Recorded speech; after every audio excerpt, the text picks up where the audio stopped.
আমি জানি যে আমাদের জিত সুনিশ্চিত আছে, মানে আমরা জিতবই, সেটাতে কোনো কনফ্লিক্ট নেই, সেখানে কোনো কনফিউশন নেই। বুড়ি মমতা আমার জীবন শেষ করে দিল। এবার মমতা ব্যানার্জিকে নিয়ে এমন মন্তব্য করলেন অভিনেত্রী কোয়েল মল্লিক। কোয়েল বলেন, আমার রাজনীতিতে আসার কোনো ইচ্ছাই ছিল না। আমি কখনো ভাবিনি যে আমি সংসদে আসব। তবে আমায় জুলুম করে রাজনীতিতে নিয়ে এসেছেন মমতা ব্যানার্জি। কথা বলতে বলতে একটা সময় মমতা ব্যানার্জিকে বুড়ি বলে ফেলেন কোয়েল মল্লিক।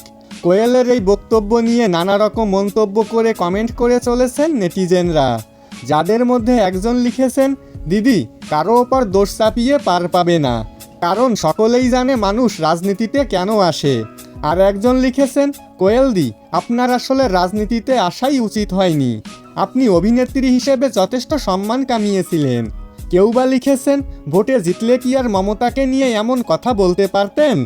তো বন্ধুরা, মমতা ব্যানার্জিকে নিয়ে এমন কথা বলে কোয়েল কি আসলেই ঠিক করেছেন নাকি ভুল? আপনার গুরুত্বপূর্ণ মতামতটি অবশ্যই কমেন্ট করে জানাবেন। দেখা হবে, কথা হবে পরবর্তী কোনো ভিডিওতে।